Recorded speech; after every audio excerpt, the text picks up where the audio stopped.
lot of this isn't going to make sense to you, and I'm sorry about that. I'm just going to start at the beginning, with the house.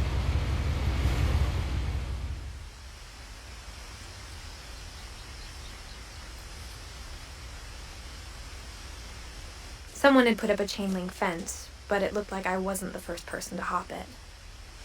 My brother Milton disappeared when I was 4. It was like the house just swallowed him up.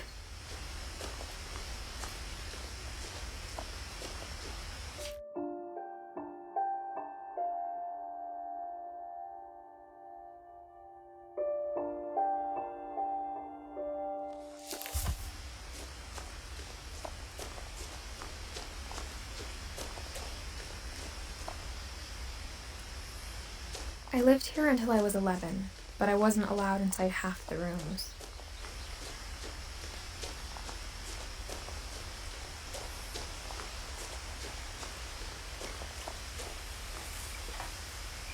Inside the mailbox were bills from 7 years ago, marked urgent, open immediately.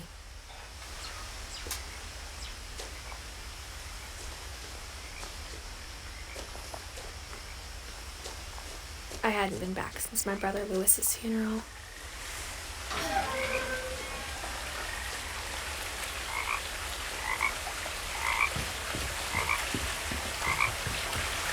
In her will, my mother left me a key, but didn't tell me what it unlocked.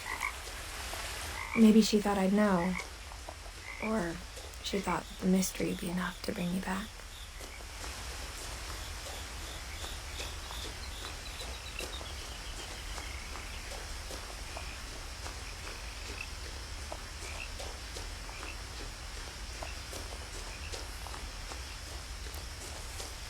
No one had driven this way in a long time, but I saw a few hoof prints.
The truth is, even after I inherited the house, I never thought I'd come back to it. But now I had questions about my family that only the house knew the answers to.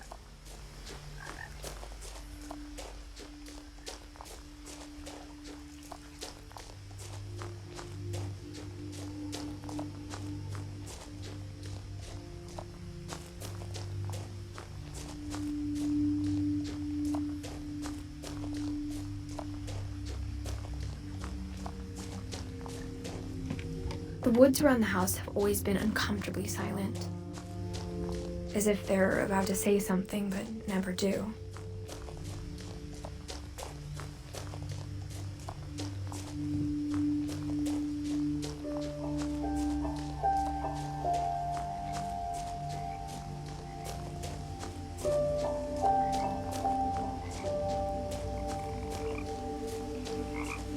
The house was exactly like I remembered it, the way I'd been dreaming about it.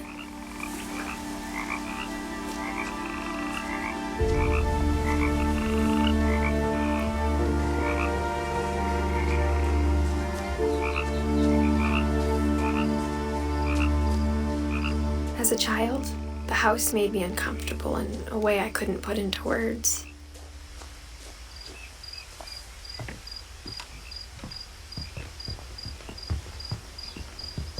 I asked Edith once about the dragon in the pond. She said it had killed her husband. I was 6. It seemed like an odd joke to me even then. Now, as a 17-year-old, I knew exactly what those words were. I was afraid of the house.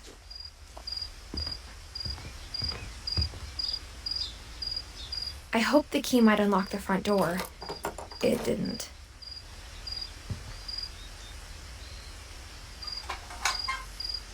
Looking in, I felt like the house itself had been waiting for me.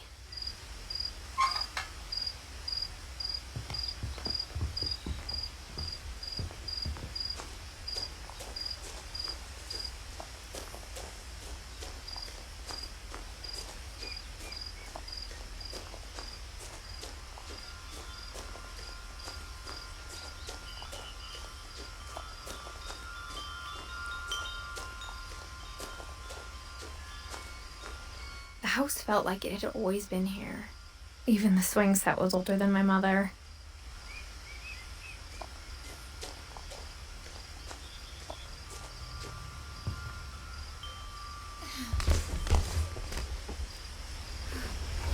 Crawling through the doggy door used to be a lot easier when I was 11. The power had been turned off the night we left.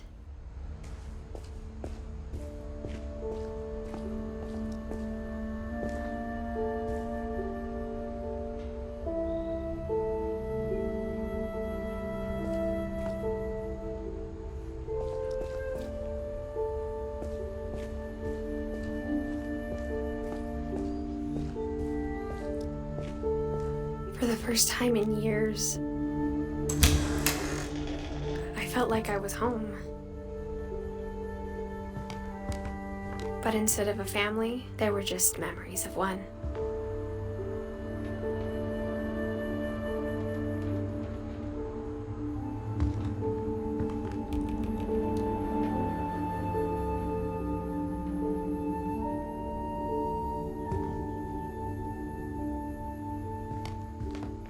Like how only one restaurant would deliver to our house, so we had Chinese a lot. Or how after Louis started working at the cannery, we all got sick of eating salmon. Except our cat, Molly.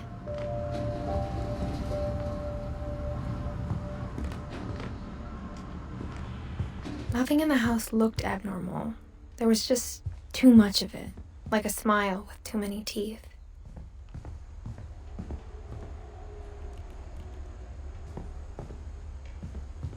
A lot of things got left behind in the whirlwind of that last night.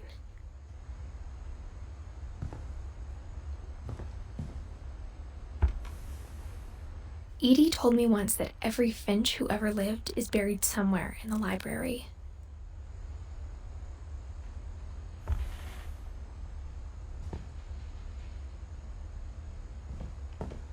My mom wasn't much of an optimist, but she never stopped believing that my brother Milton was alive.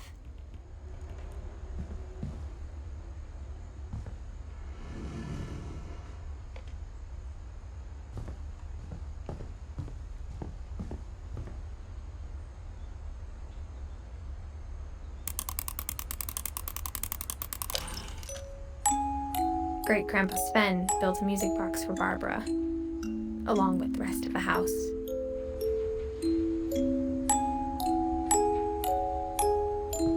Mom always told me to stay out of the basement, so I wasn't too surprised when the key didn't fit.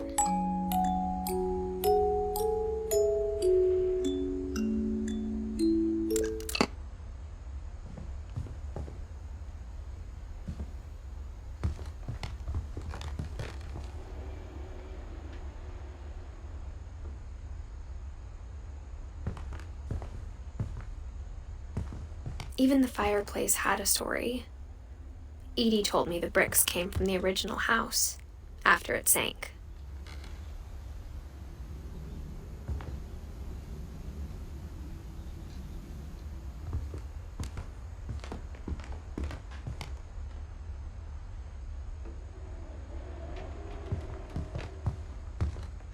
The table was still a wreck from the night we left. It was like a bomb had gone off, killing everyone but sparing the furniture. My mom was the only one of us who could imagine Great-Grandma Edie living in a nursing home.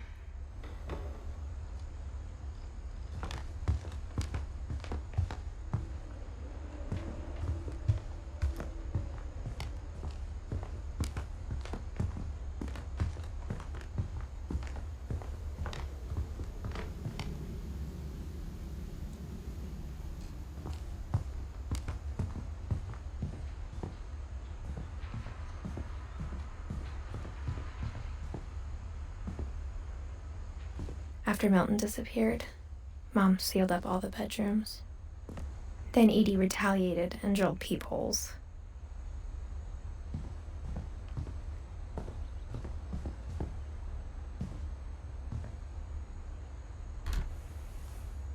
Molly always seemed like a girl I could imagine being friends with, if she hadn't died in 1947.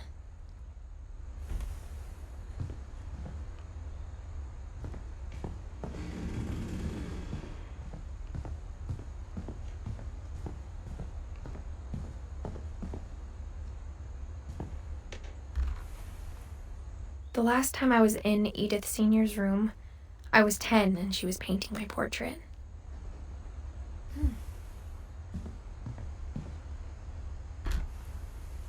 As a kid, I just assumed every house had peepholes and sealed rooms you weren't allowed inside of.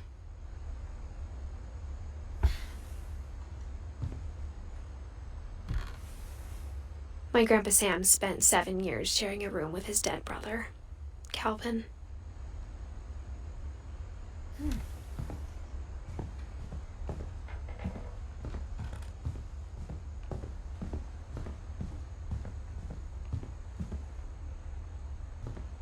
Whenever people ask me about my family, the first thing they always want to know about is Barbara.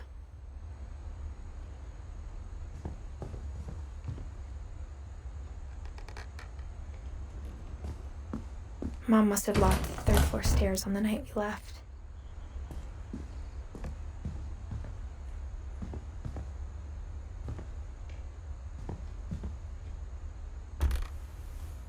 Barbara was a child star for 2 years, until America grew out of it.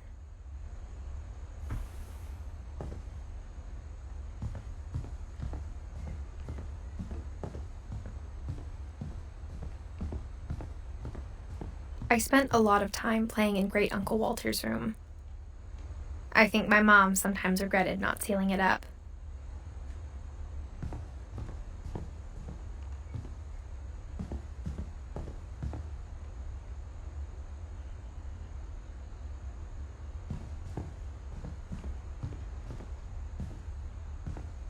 Lewis told me there were secret passages, but I never believed him.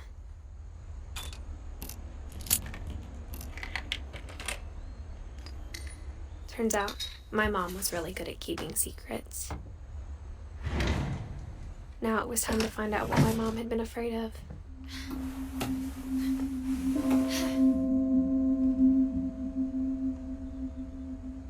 From the paintings on the wall, it was clear my brother Milton had been here before me. Reading this, maybe it sounds like I had a plan. But I had no idea what was behind that door.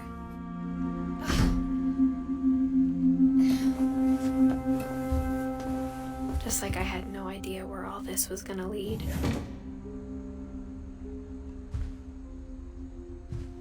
I grew up looking at Molly's room through the peephole. Being inside for the first time, I felt like I'd stepped behind a painting. Molly's gerbil had a tiny bedroom with its own even tinier gerbil cage.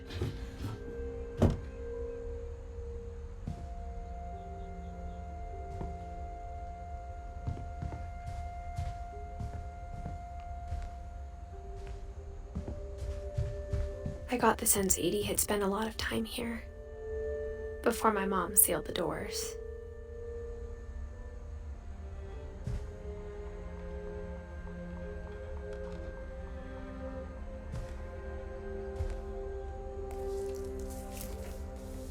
December 13th, 1947. Dear Diary, I'll be gone soon, but I wanted to tell somebody about what's gonna happen. It started when Mom sent me to bed without dinner. I woke up and I was starving, so I looked around for something to eat.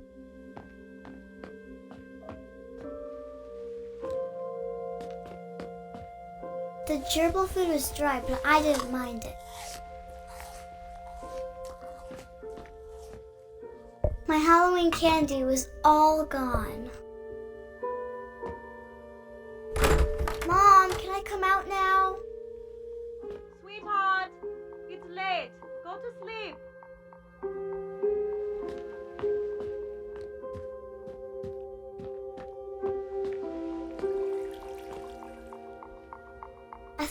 being Christopher, but I held back.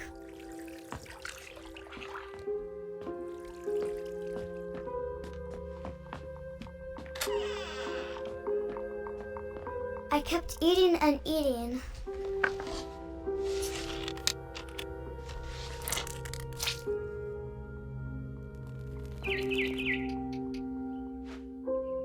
I ate a lot of things that night.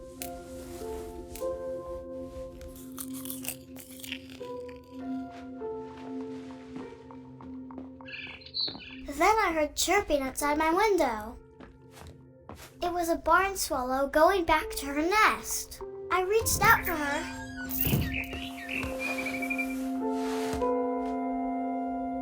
And suddenly, I was a cat.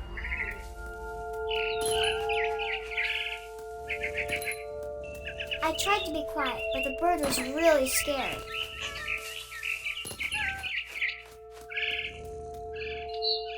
Mom and Dad didn't even look at me.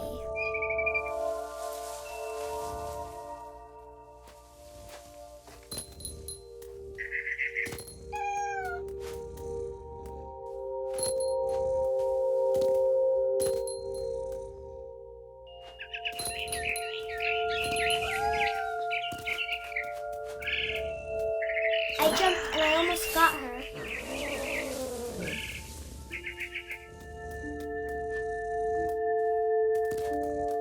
I could tell she was getting really tired. Now I was up in the big tree. I promised Dad I wouldn't climb it anymore. All I cared about was eating that mama bird. I gobbled her up. And suddenly, I was an owl. First, all I heard was the wind. Then I heard little teeth nibbling in the grass.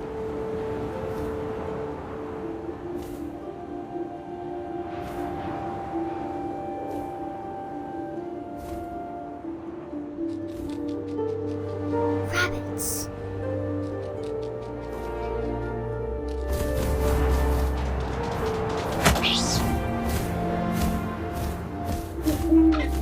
I imagined his face looking up and seeing mine through my talons. I swallowed him up, and I didn't chew one bit. Then I flew off to find something bigger.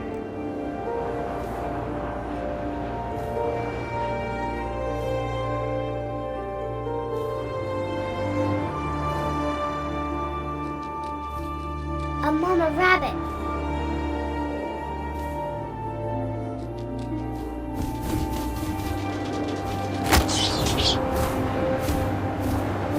She was almost too big to carry. I started choking, but I couldn't stop eating. And suddenly, I was a shark.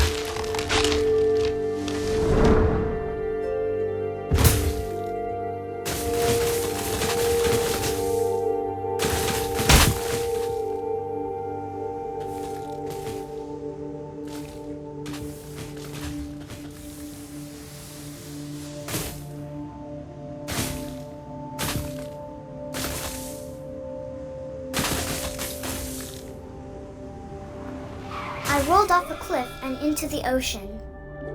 Now, I was hungrier than ever.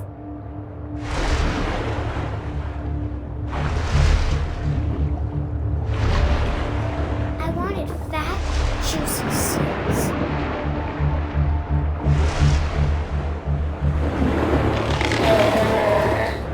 I tore off her flipper, and it tasted really good.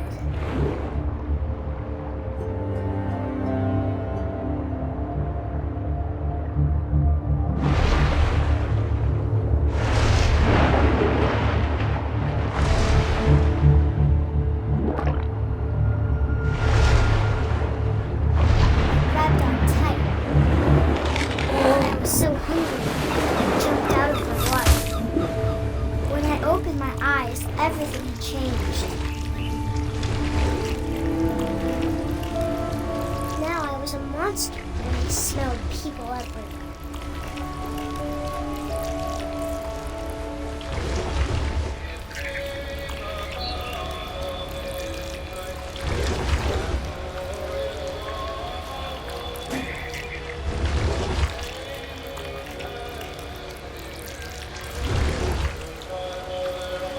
was big, but I moved real quiet.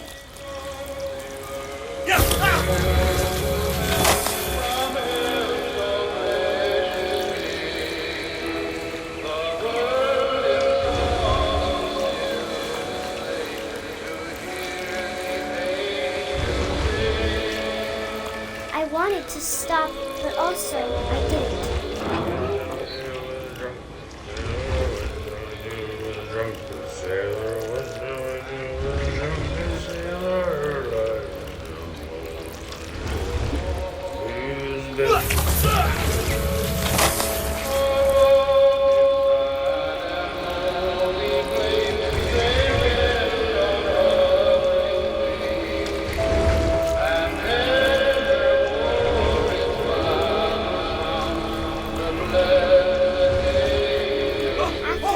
Passenger, I was still hungry, and across the water I saw something I had to have, so I swam towards it.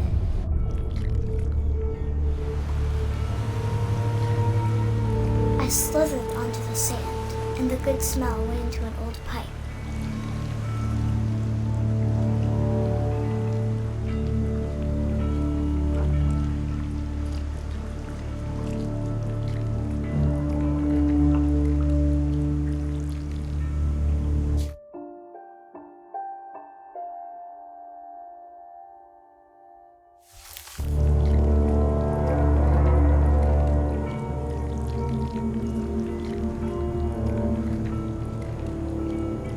I got closer and closer.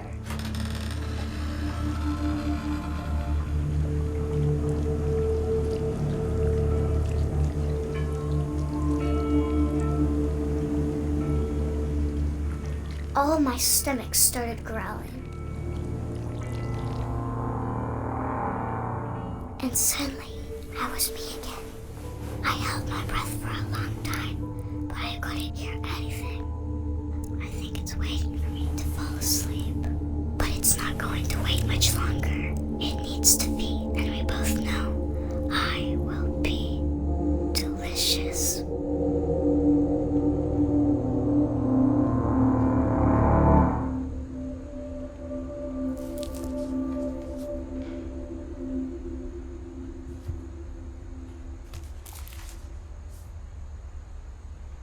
I'm not sure if I believed all of that, but I'm sure Edie would have.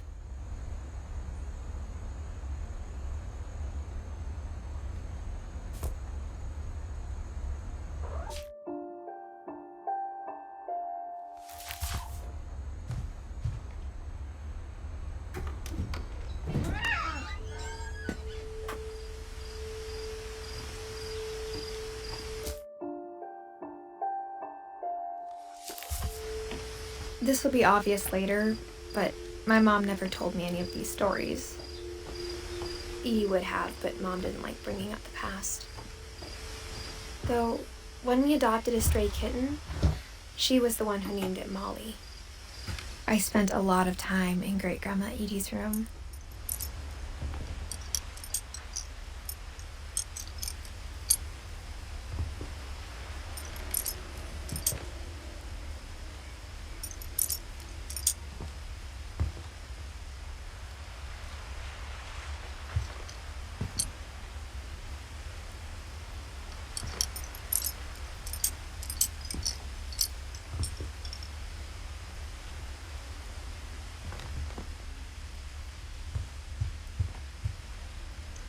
Edie gave a big interview about a mole man living under the Finch house.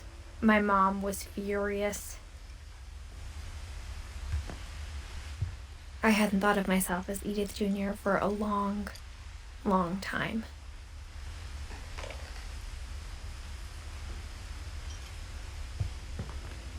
One summer, they evacuated the island, but Edie refused to go. For a few weeks, she was a celebrity.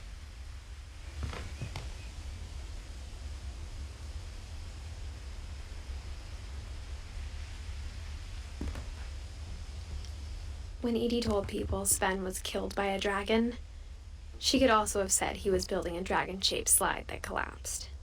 She could have, but she didn't.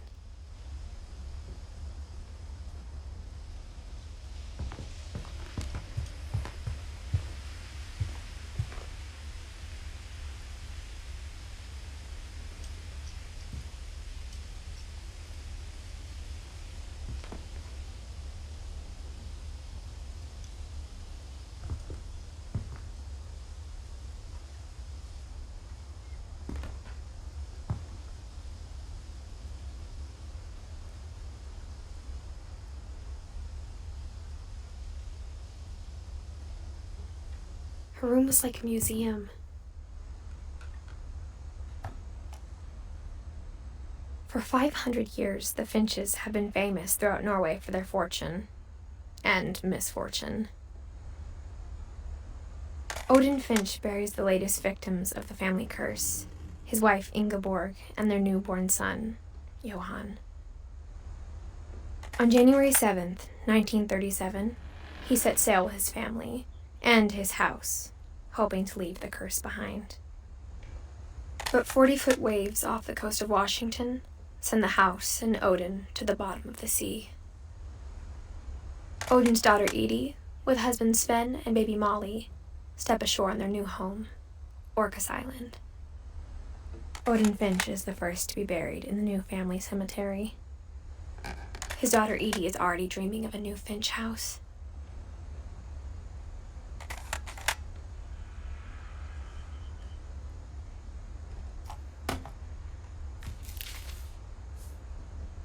Whatever's wrong with this family, it goes back a long ways.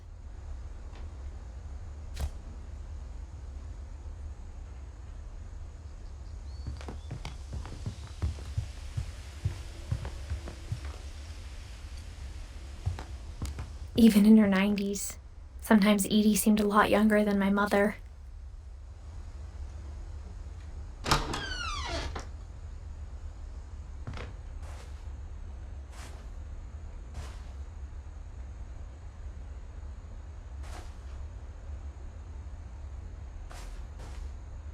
The only trace Grandpa Sam's first wife Kay left on the house was the pink bathroom. It was a pretty big trace.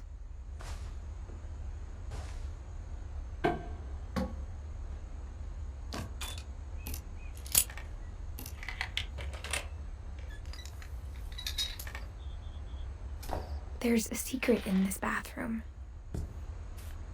It's in the last place you would look. It isn't in the cupboard. It's hidden in this book.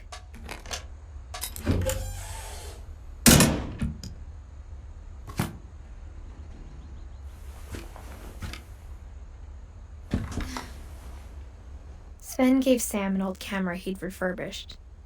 He never put it down.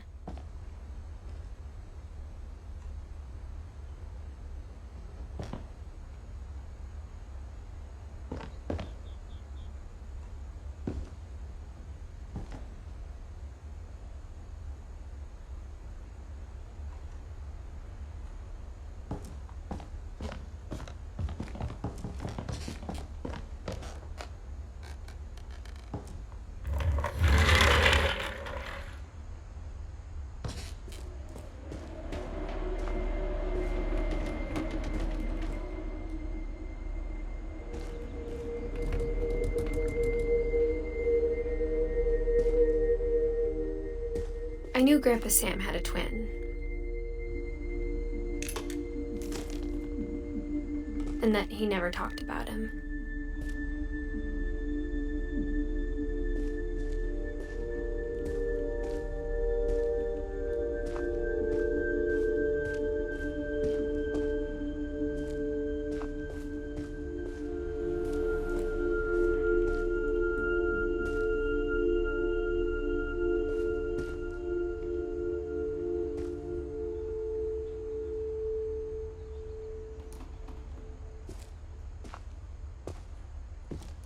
I guess my grandpa didn't like history any more than my mom did.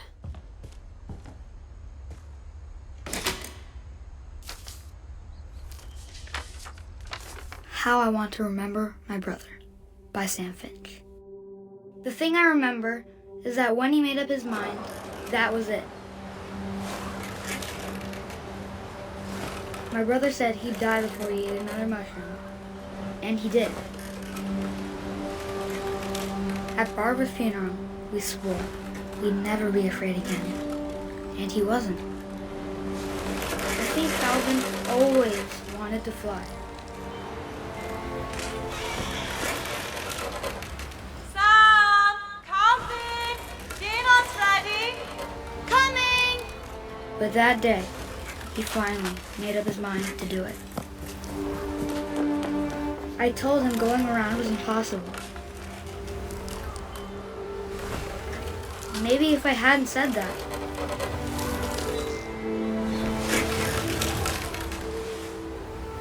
Calvin, I'm not gonna tell you again.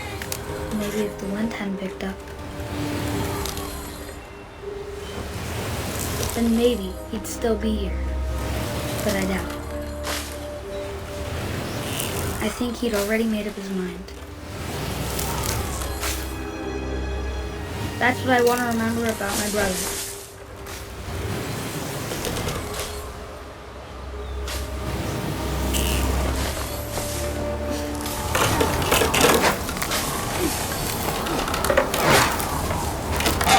The day he made up his mind to fly. And he did.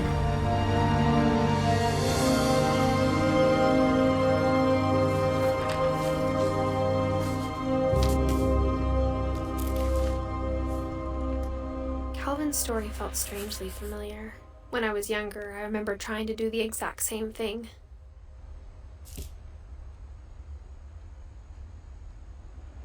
After the funeral, Edie roped off Calvin's half of the room. Mom said Grandpa Sam enlisted at 18 and never set foot in the room again.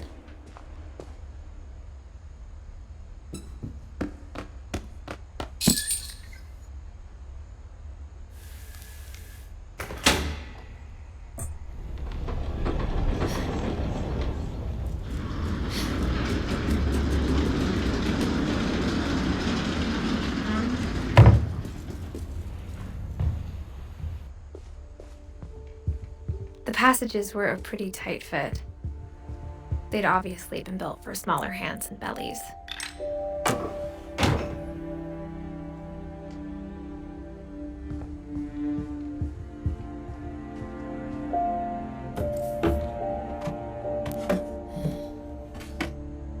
Growing up, I always thought of Barbara as a child star.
I never thought about how hard it must have been for her afterwards.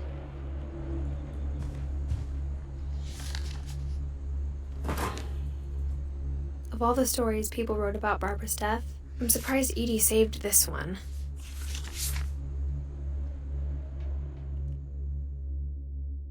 Old Jack here with another ghastly tale inspired by America's most unfortunate family. I'm calling it The Surprise Ending of Barbara Finch. As a child star, Barbara was famous for her scream. Now at 16, she was all washed up. A has-been. But in a lucky break, she'd been asked to perform her signature scream at a local convention for monster movie fans. It was just the boost her career needed. Unfortunately, her scream hadn't aged well. Getting better. I think you just need the right motivation. Her biggest fan and current boyfriend, Rick, was about to demonstrate when... Now that was a great scream. It was Barbara's father, Sven. He'd slipped into a table saw and had to be rushed to the emergency room. So Barbara got stuck babysitting her youngest brother, Walter. Her convention comeback was cancelled. Okay, I'm hearing frustration, but I'm not hearing terror. What if I tried... A gang of hoodlums in Halloween masks have been terrorizing Orcas Island tonight. Police are urging residents to... That came from the basement. You're right! Also, I loved your delivery on that. Why is your basement door locked? Because my dad likes making puzzles and secret passages. There's a key hidden in the music box. The secret is to keep winding and winding until finally the key pops out. Thanks, babe. I'll be back in a sec. 20 minutes later, Rick hadn't returned. So Barbara went to look for him, right on cue. She reached for the music box. And as she wound the key, she listened for Rick, but the house was silent.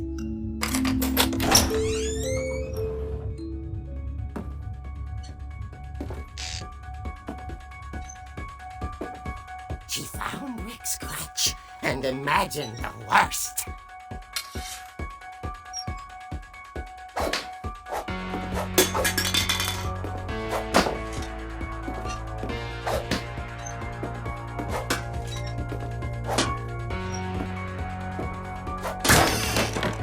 The gang's leader is the infamous Hookman killer, Dr. Carl Hamill, who impaled and then ate his family 10 years ago tonight.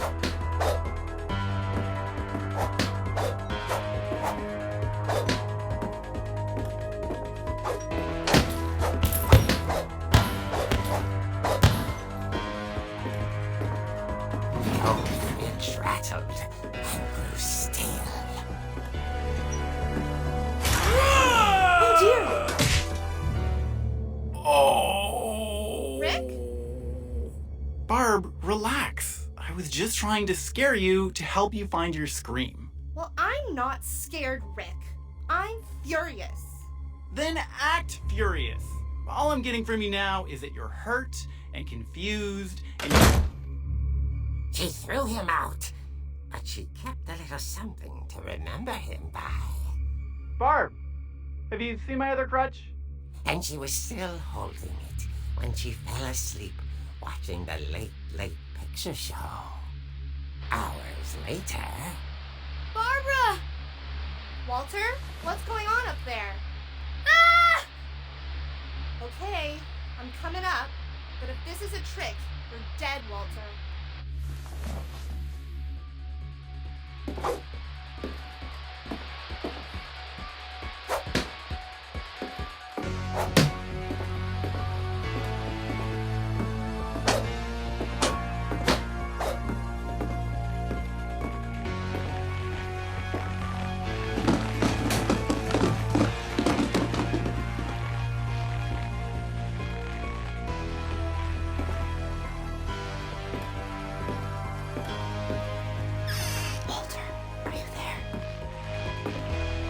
Walter had vanished, but his bedside radio was still on. Orcas Island police describe the man as 6 feet tall, with a steel hook for a hand. Residents are urged to lock all doors and windows and notify the police of any suspicious activity. Barbara turned, saw the hookman, and was speechless. He was quite smashing. And he was. He couldn't get enough. gotta be another way out of here.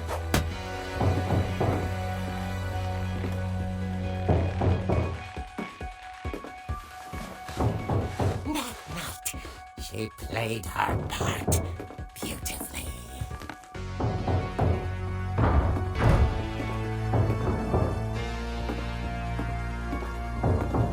Molly's door hadn't been opened in years. The hinges groaned.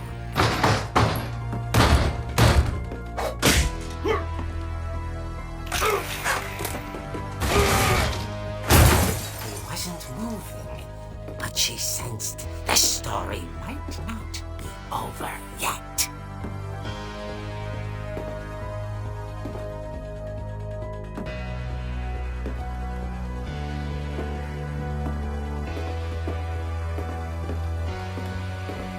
The hookman had vanished. She listened for his breathing, but all she heard was...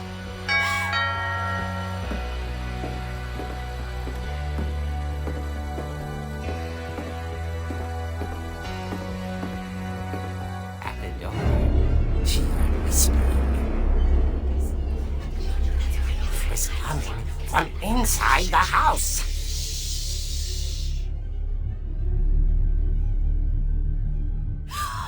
Oh dear. The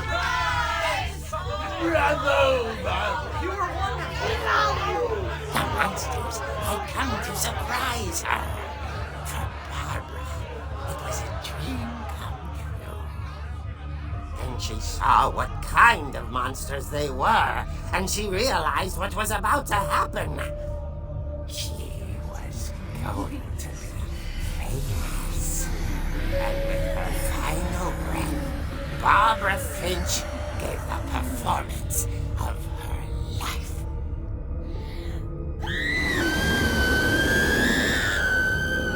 I wasn't there myself, but I hear Barbara was magnificent. Poor girl. She had a taste for stardom.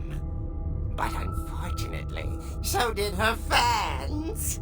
Of course, the police blamed it all on poor Rick, who disappeared the same night. And little Walter? Hiding under his bed the whole time. He took it all pretty hard, but that's another story. As for Barbara, tucked inside the music box is all they ever found of her. Her ear. Now that's what I call a real eerie tale.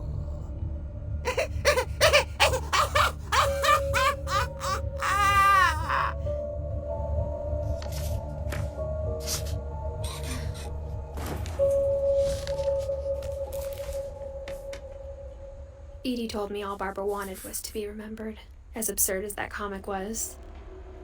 Maybe what Edie saw was a happy ending.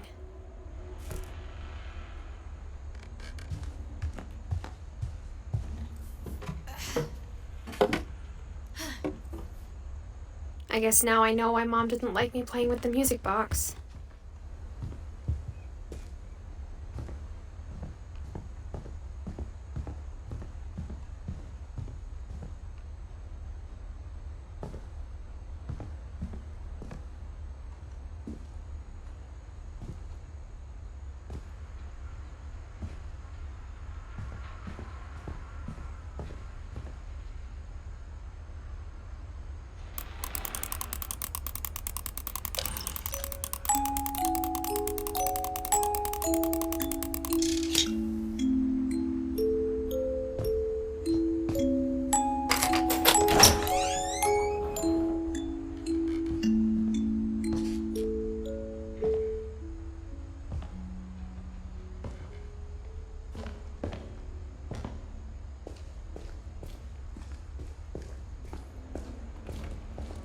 Mom said the basement was off limits, unless I wanted another tetanus shot.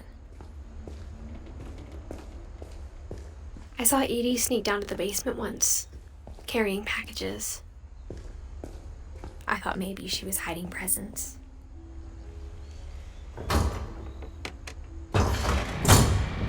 turned out she was hiding a lot more than that.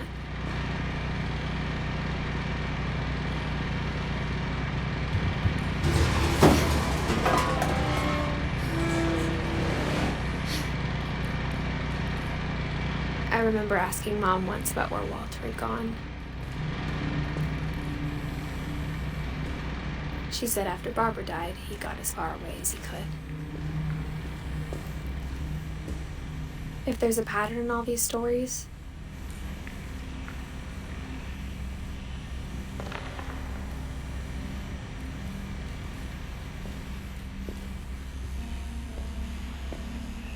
I think it's that none of us has gotten very far.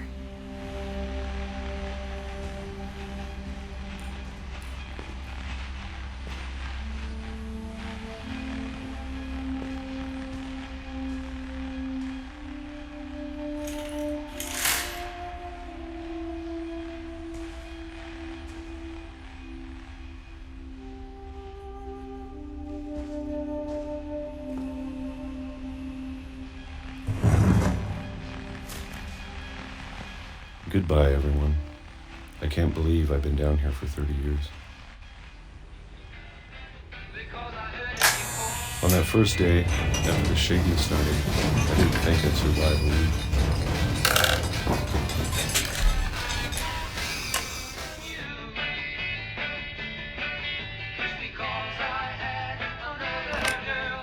But after a few days, I settled into a routine. That's what kept me sane. Having a schedule, living for today. I always expected to be dead tomorrow.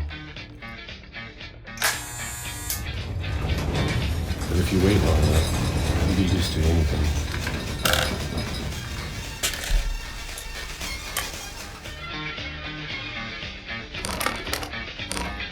Even a monster on the other side of the door starts to feel normal.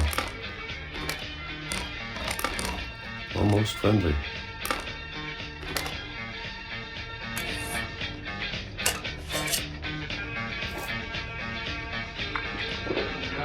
And then one day, everything just stopped. Whatever that thing was, it was gone. Maybe it got tired of waiting. Or maybe I just got tired of being afraid.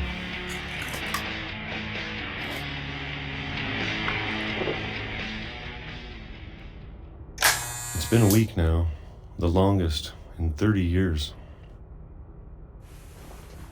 I'm done waiting. I have to leave while I still can.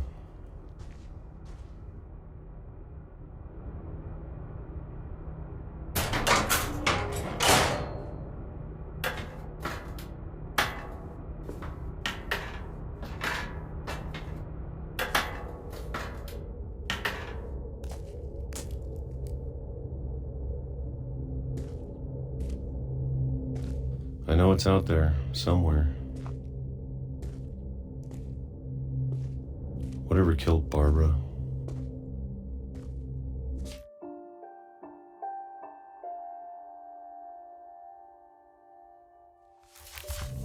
And Molly. And Calvin.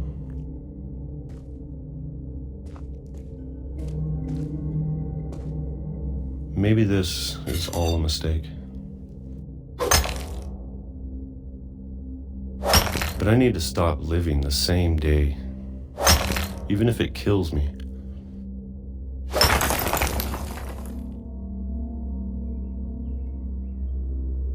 Whatever's out there, I want you to know I'm ready for it. I'm going to appreciate all of it, especially the food. I don't mind if I only have a year left, or a month, or a single week. I'd be happy with one new day. I can already imagine the sun on my face.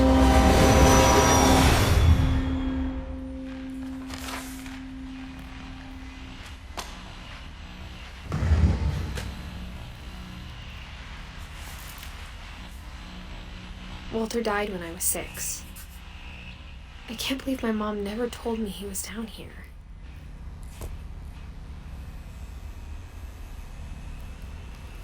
I'm sure my mom was trying to protect me.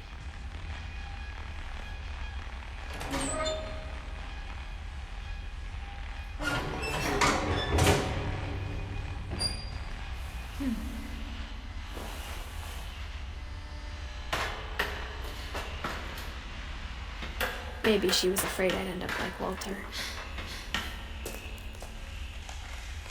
But if she never told me about an uncle under the house, I can only imagine what else she was hiding. I don't want to make the same mistakes she made, trying to bury something that's still alive.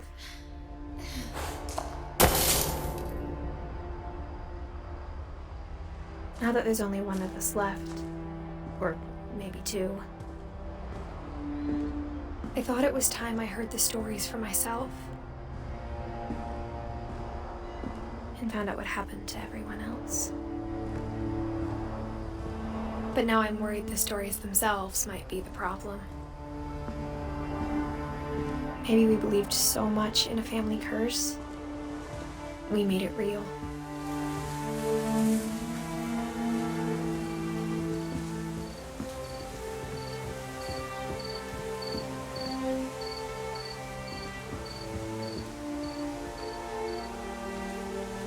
I don't know if I should even be writing this.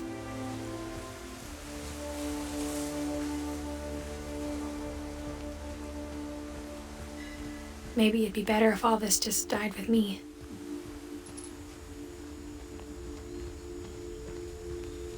But I thought you should know about your family.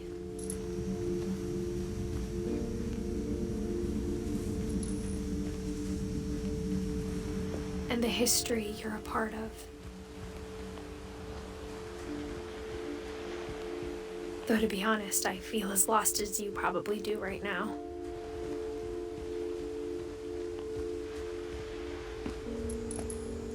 I think the people in these stories believed them, for what that's worth.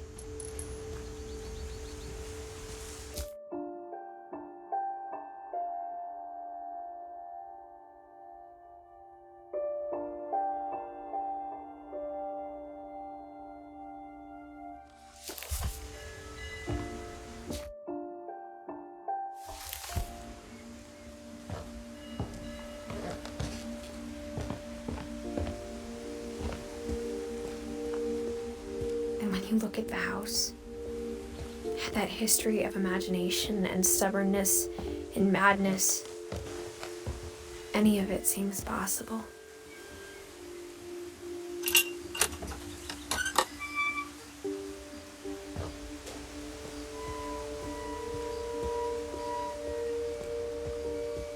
I think we've been surrounded by death for so long, we've just gotten used to it.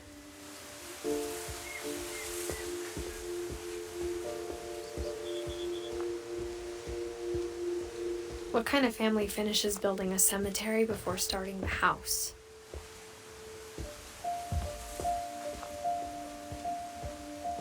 It's embarrassing for me to admit this, but the pet cemetery made me more uncomfortable than the human one.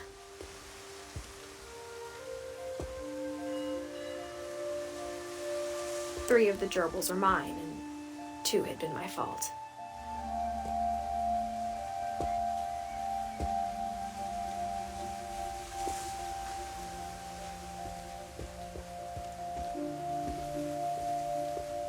Sven built the house, but it was Edith who designed the cemetery.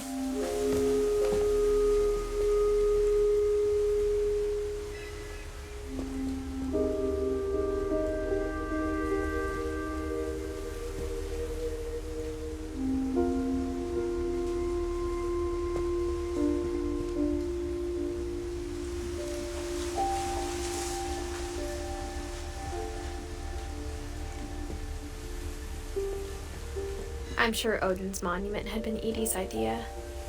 My mom was always trying to move on, but for Edie, the past never went away.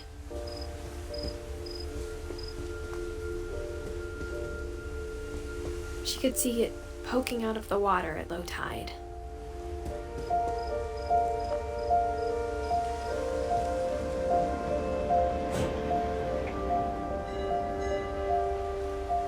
Edie said she dreamed about the old house every night.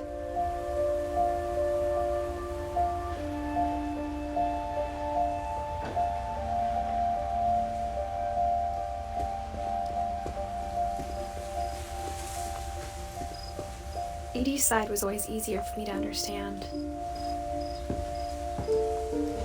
But the older I get, the more I can see where my mom was coming from. Her dad had been pretty strict, but it wasn't enough to save her brothers. She was just trying to do better.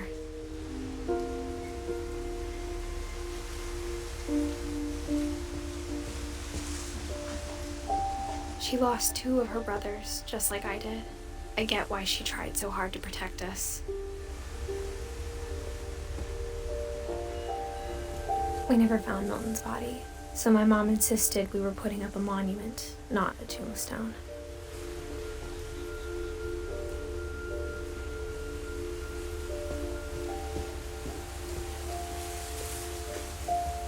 There's so many things I wish I could ask my mom now. Part of me thinks this is what she wanted all along. For me to come back someday and find everything out for myself.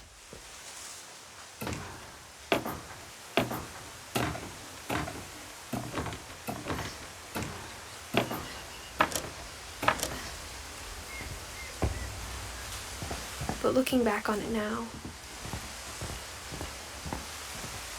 if she told me there was going to be so much climbing, I never would have come when I was 22 weeks pregnant.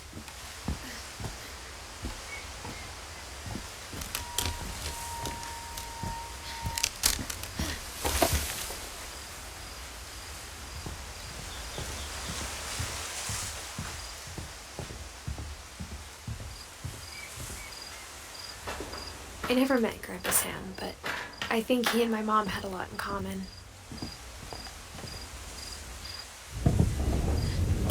They were both pretty intense. Sam spent his life shooting photos, but Mom said he got nervous being in front of the camera. I guess we're all afraid of something.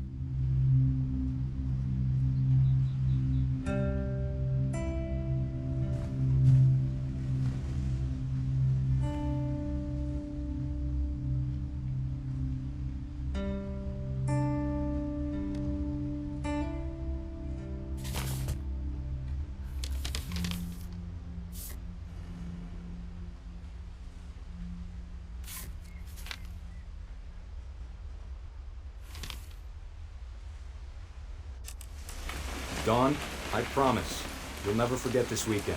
Yes, sir. These memories are gonna last a lifetime. Perfect. It's gonna rain the whole weekend, isn't it? I will never forget this weekend, Dad. That's the spirit. Okay, got it. I'm gonna take some pictures, okay? Just be careful. That camera's older than you are. Hey! That's a keeper. Definitely should not have drunk all that coffee. I'm just saying, I'm not always gonna be here, Dawn. You'll need to remember this stuff, if you want to survive. I'll be fine, Dad. You know who else thought he was gonna be fine? Some guy who died. Dawn, I'm being serious. I know, Dad. You're always serious.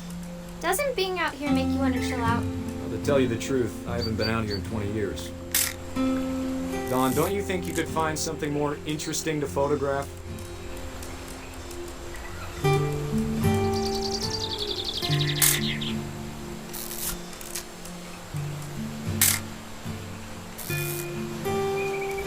Last time I was with my brother Calvin. Man, that was a good... Dad! Good eyes, Dawn. Before you take the shot, let me get a picture of you.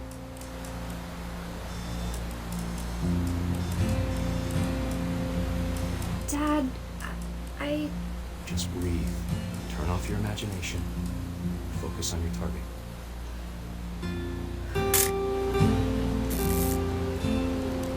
Let me get behind you.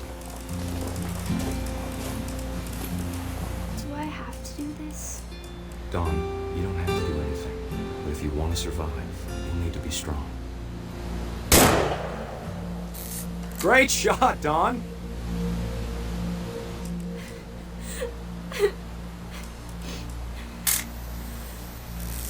I'm proud of you, Dawn.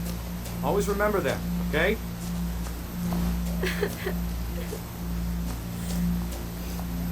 Dad, it's twitching. I think That's it's totally normal, Dawn. Just focus on the camera. Try not to think about... Dad!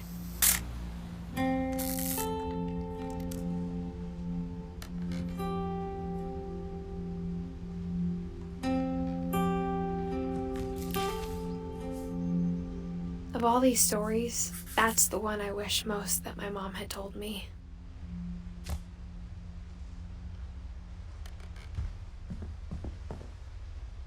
Instead of hiding from death, Sam seemed to go out of his way to meet it.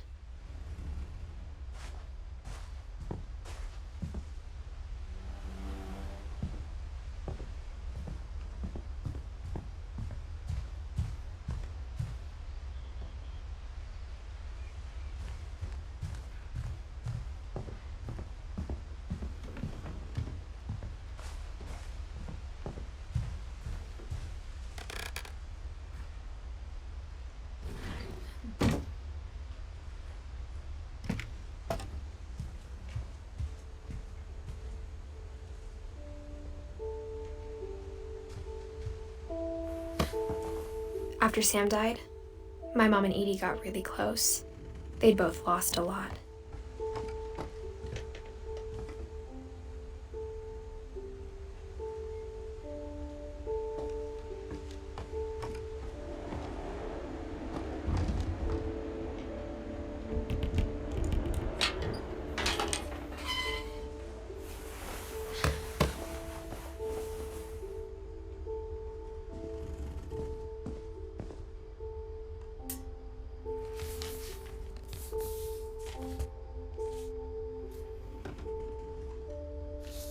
Dear Kay, do you remember the way Gregory used to laugh when he thought he was alone? Like something funny was happening, but only he could see it. I think he saw things the rest of us don't.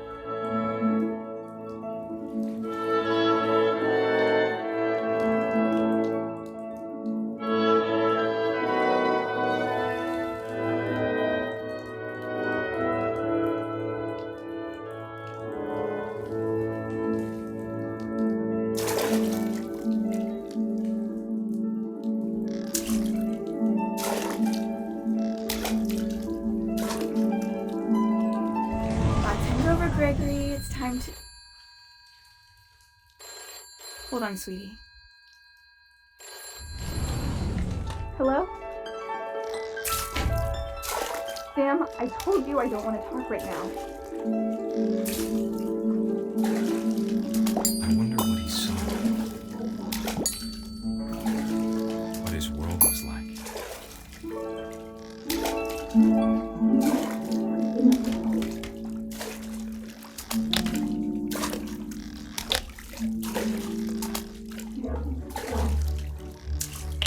You reminded me so much of Shelby. Lost in his imagination.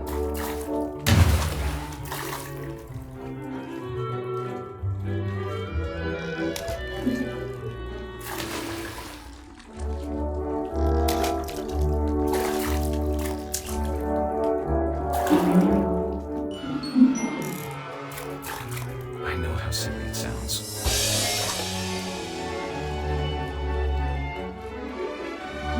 But I worried about a baby being too happy. But I could feel him slipping away. Sorry about that, Gregory. I know you did everything you could. Maybe if I hadn't called that night. Damn it. Hold on, I don't want Gregory to hear this. I wish he could have told us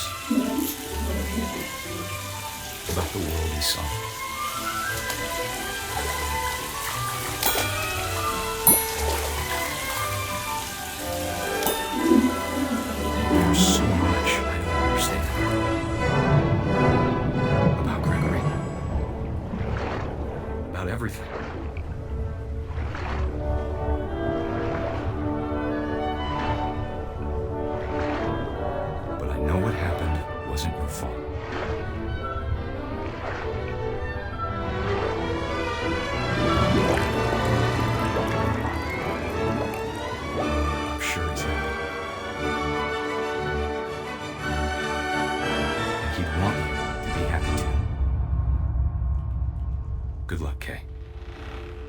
of Sam.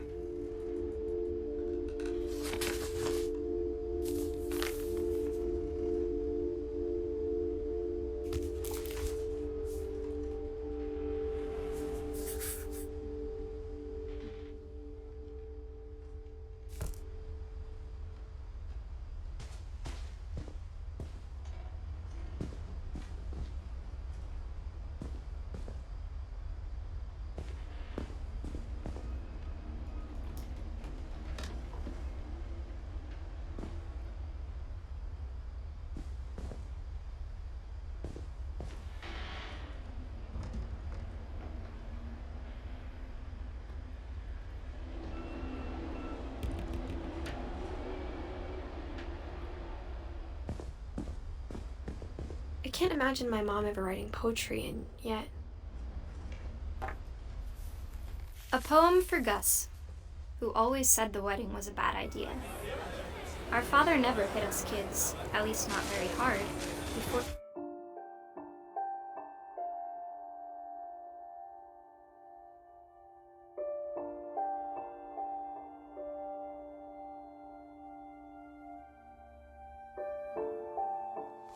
The day my brother said with teenage disregard that he'd be dead before he'd see a wedding in our yard.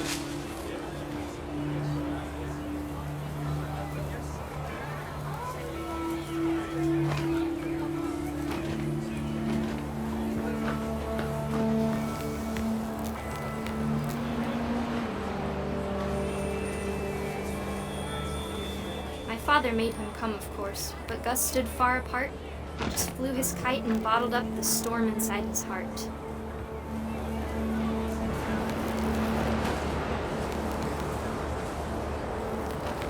I tried to talk him out of it, but though he'd never met her, we don't need a stepmom, were the words that I now pronounce you husband and wife. Make this try.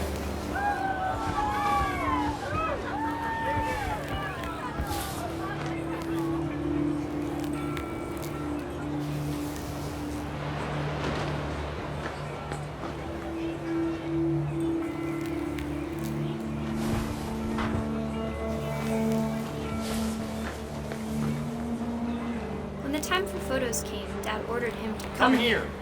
But Gus declined, and as a sign held up his middle finger.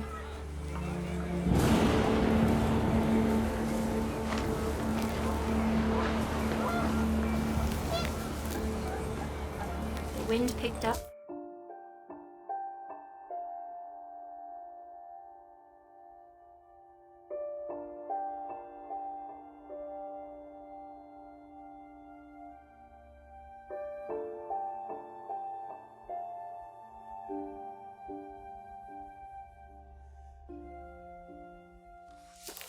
And panicked geese appeared and quickly went.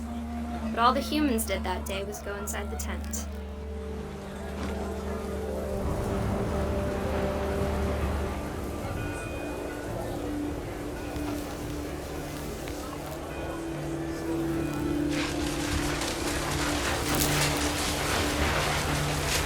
The rain came down in buckets then, but no one seemed afraid that nature might destroy the tent our dad had crudely made.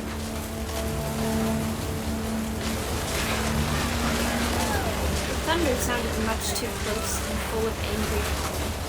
But all my father said of this was, "Make the music louder."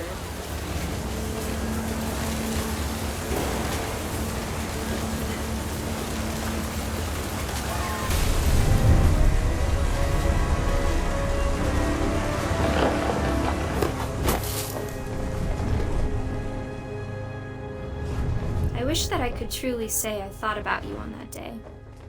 Out there on the beach alone, just you, the wind, the sea, and foam. But I didn't, until we found you.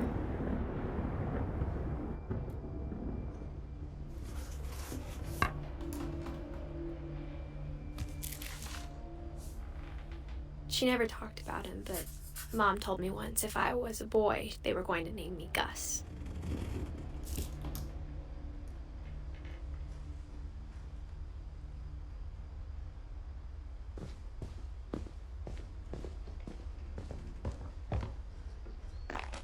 My mom moved up to the loft after her brothers died. At the time, it was as far away as she could get.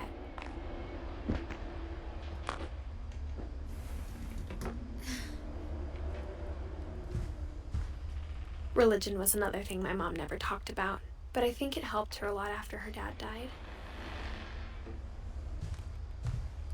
She spent a summer building houses in Calcutta, where she met my dad, Sanjay.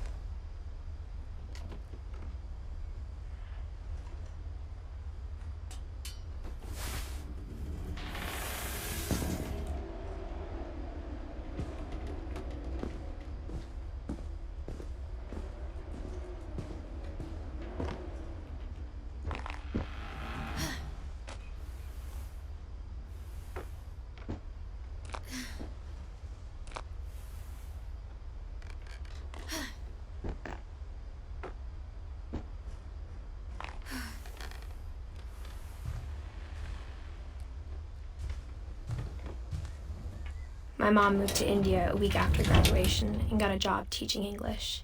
Louis was born a year later.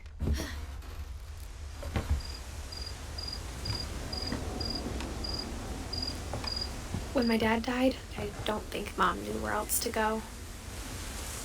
I'm sure Edie was happy to have her back and to see kids in the house again.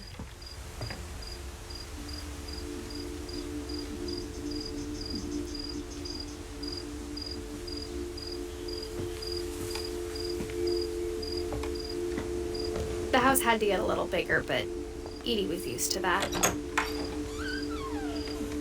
And for a while, things were good, almost normal.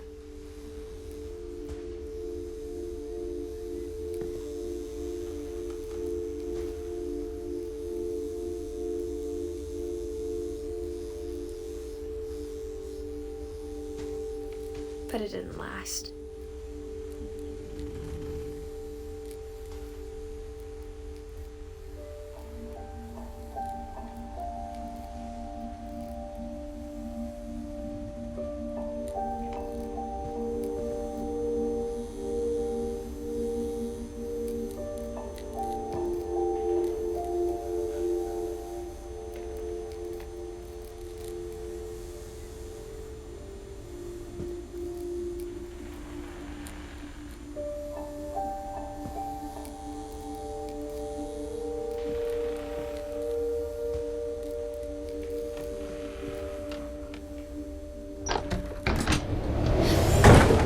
The beginning of the end was Milton's 10th birthday, when Edie gave him a castle.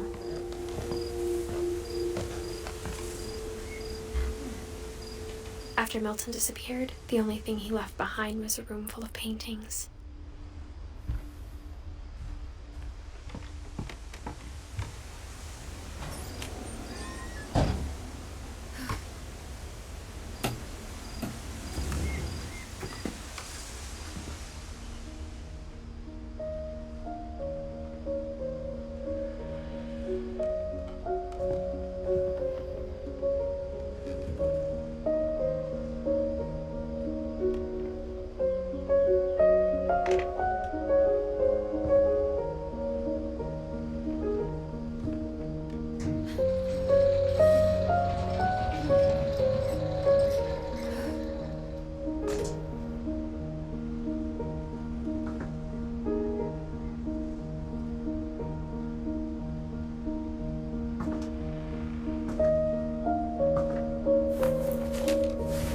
Milton Finch in The Magic Paintbrush.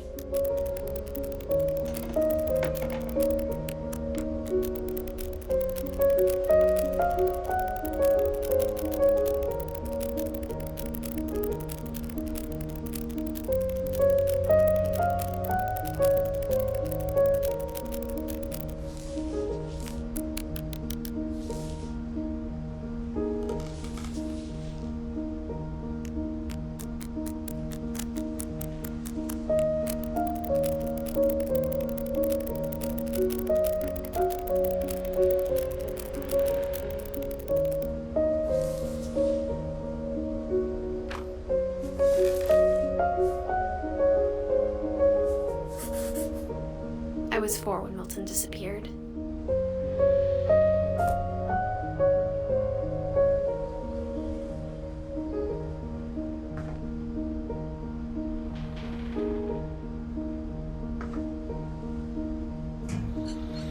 Mom spent months searching for my brother. Then she sealed the doors.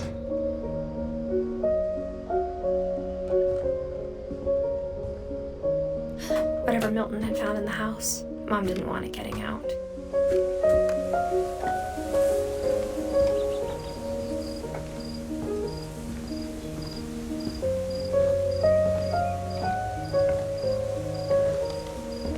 Mom definitely blamed Edie, but I think Louis blamed himself. After he graduated, he just spent more and more time in his room, until Mom got him a job at the cannery.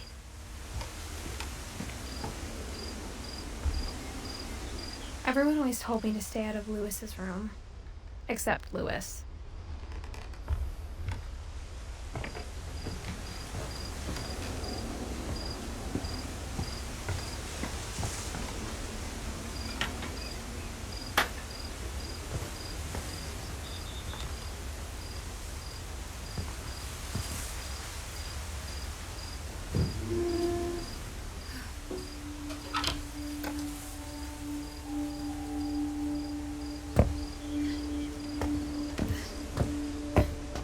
Louis's room smelled very, very familiar. That part of him lived on. He was so proud of being Indian. I think for him, it was a way to be something other than just a Finch. Louis and I spent a lot of time playing games together, but he was surprisingly bad at them. He died a lot.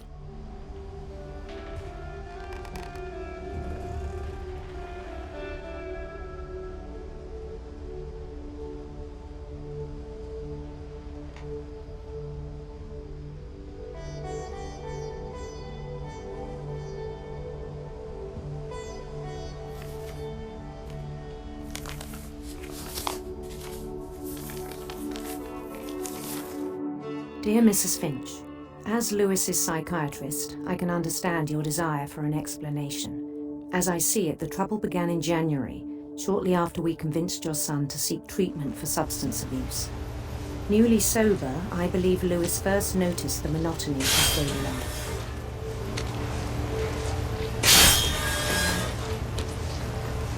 He kept working at the cannery, but he withdrew part of himself.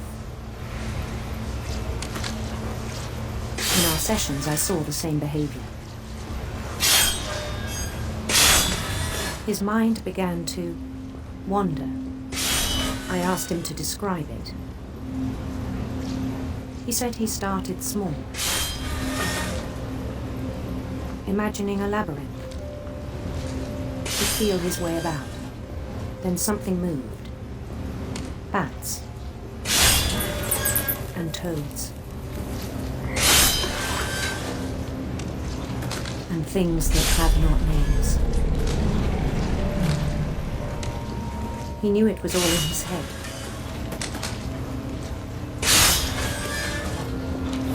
But he took it very seriously. I had hoped he'd find himself.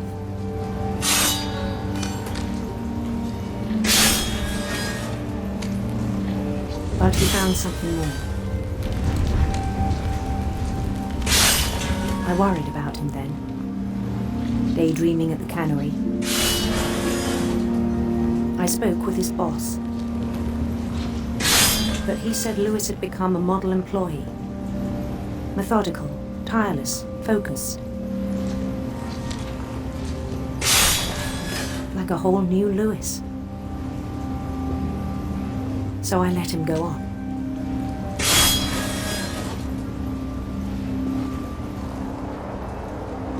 I even encouraged him.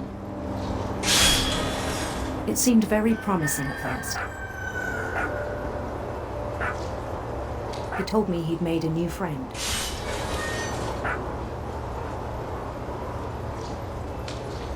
On the edge of a city he named Louis Topia. He built the city up slowly, brick by brick. Then he made musicians.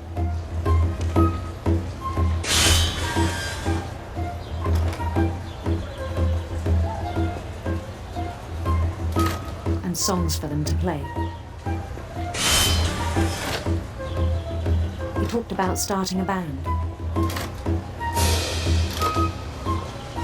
And he was always humming something. Every day his imagination grew stronger.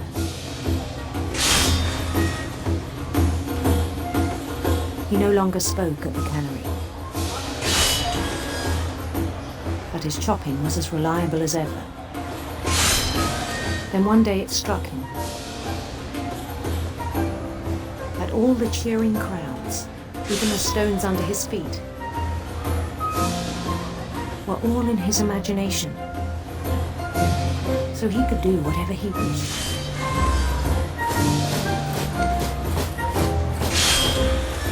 He held an election for mayor. And he won. They begged him to stay, but his mind was already wandering. It became a game for him.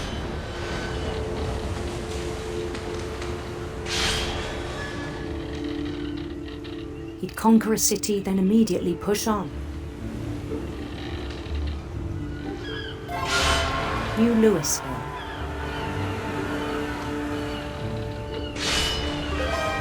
St. Louis. He started drifting away from our reality.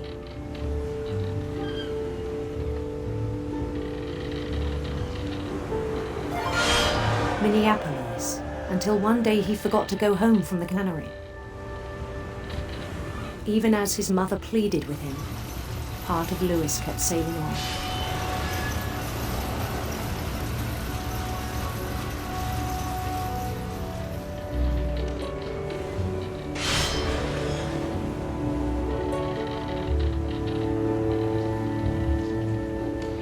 In Louisburg, he heard rumors of a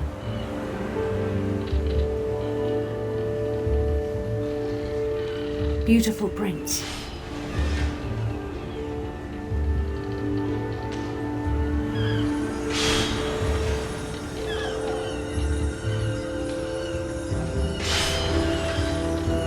The prince was on his own quest for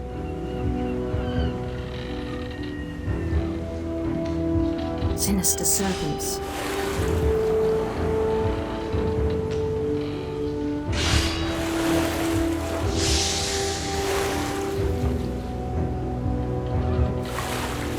He followed the sound of his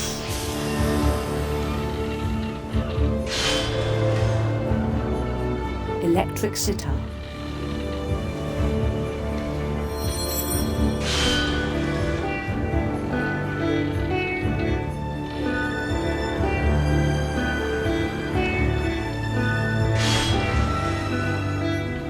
His chase led him to a golden palace east of the sun and west of the moon.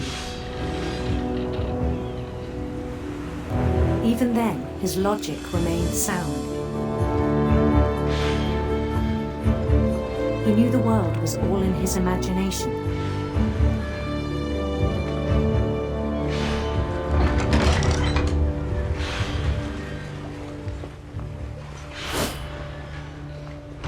But he was so proud of having created it. In his own eyes, he'd become something greater than a king.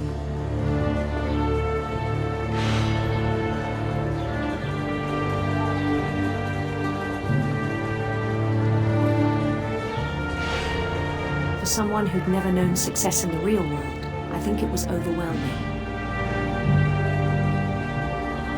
And then it struck him that the real Louis was not the one chopping salmon, but the one climbing the steps of a golden palace.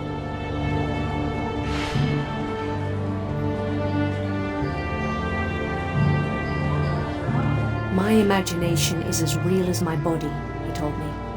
It was hard to argue with him.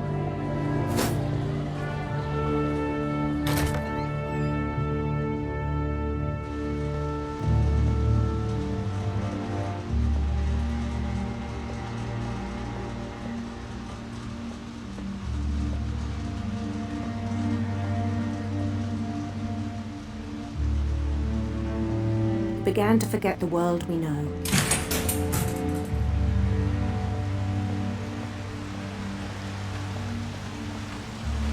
I think it pained him to remember Lewis, the cannery worker.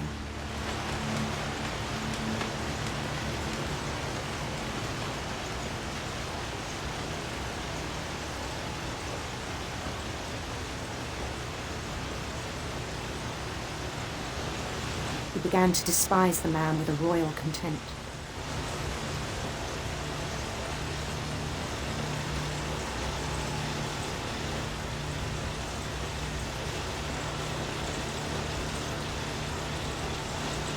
I still thought I could save him. Even after he said he was being crowned king over all the lands of wonder.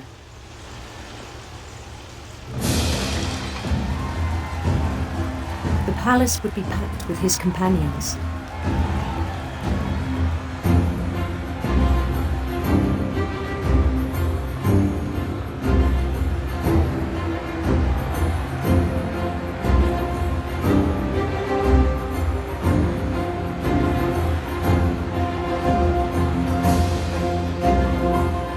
Including the wise Calico who'd insisted on inviting him.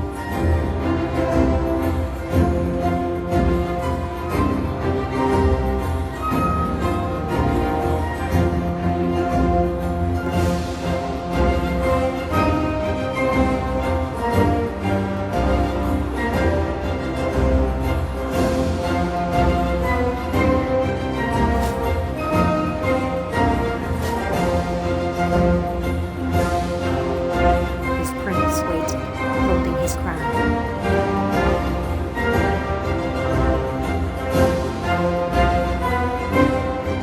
There was only one thing left to do.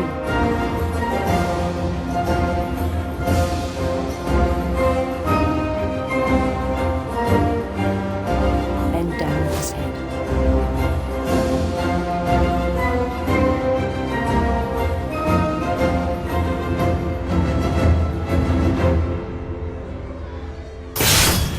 And the rest I think you know.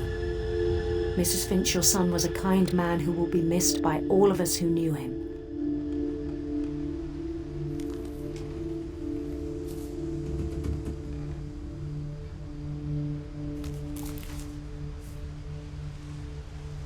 My brother was really cool. I wish you could have met him.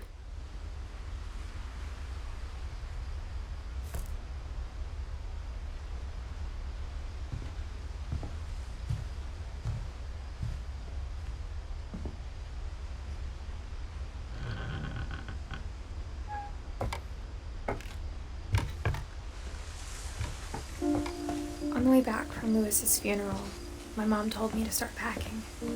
She waited until the day before we left to tell Edie.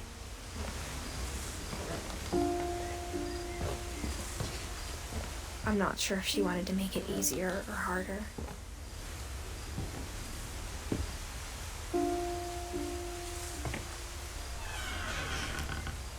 I wish we'd stayed. But I understand why we left.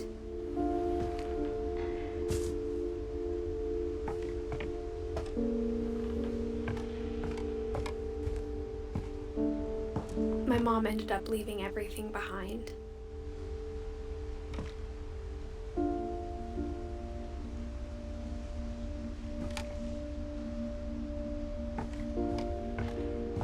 What happened that night had been coming for a long time. Maybe I should have come sooner.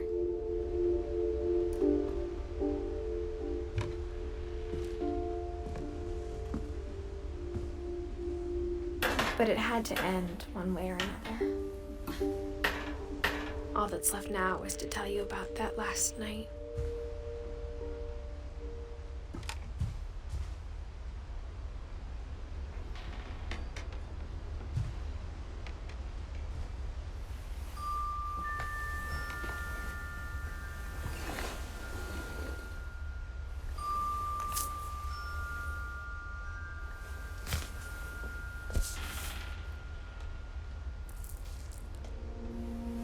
That whole last day, Edie just watched us pack and didn't say a word. until supper when she raised her glass and said, "To our final night together, and all our final nights apart." Grandma, you know what I said about alcohol. Some of your medications are very Edith, specific. I left a present for you in the hallway. Why don't you go open it? The grown-ups have to argue now. I'm sorry, you're right. We're all leaving tomorrow. Let's just enjoy our last... I'm not leaving. Edith, you're excused.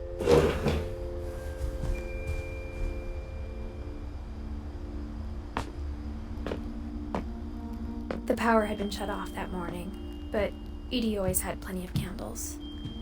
When my mom sealed the library, I don't think she knew about the other entrance, or that Edie had a key to it.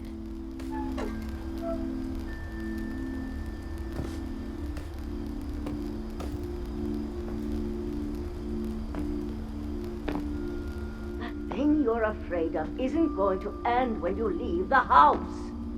Edith has a right to know these stories.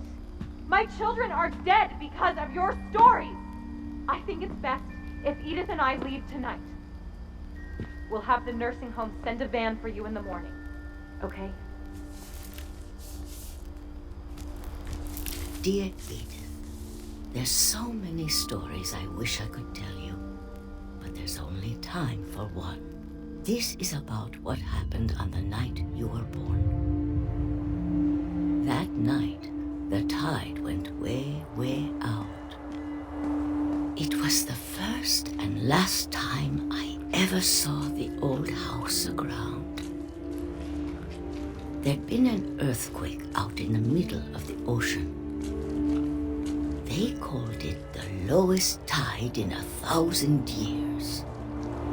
God, it smelled awful. You know, I've seen that house every day of my life.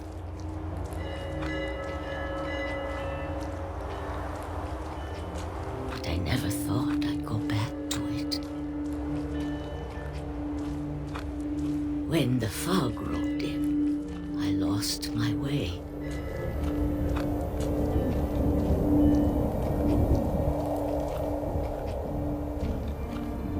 I got turned around.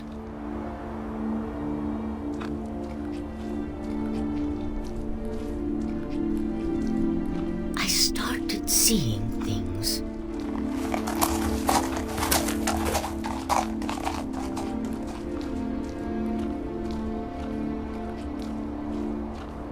Things I'd forgotten had ever existed.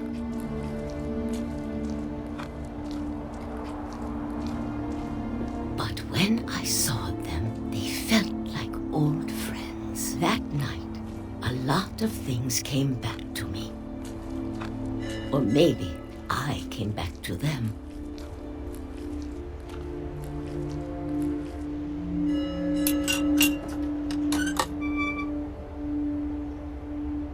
Things I can't explain, but that I need you to try and... Edith, what are you doing in here?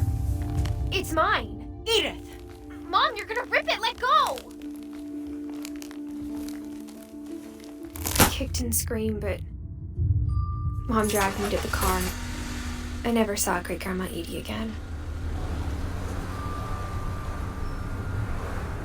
The next morning, the band came to pick her up, but she was already gone. After that, we moved around a lot.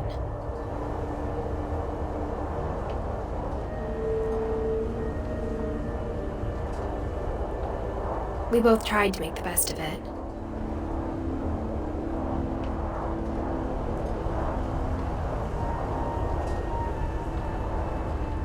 A few years went by.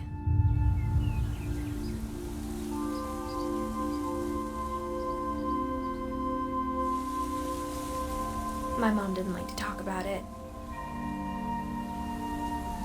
but she started getting sick a lot. The rest happened pretty quickly. She got better for a while, and then she didn't. And then I was alone. The last Finch left alive.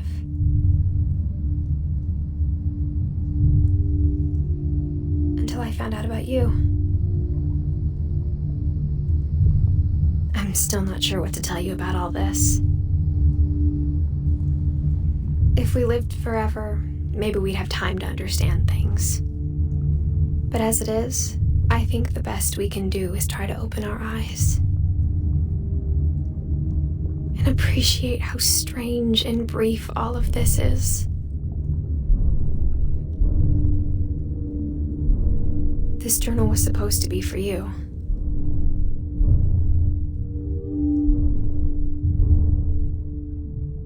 But now I hope you'll never see it. I just want to meet you. And tell you all these stories myself. But I guess if you're reading this now, things didn't work out that way.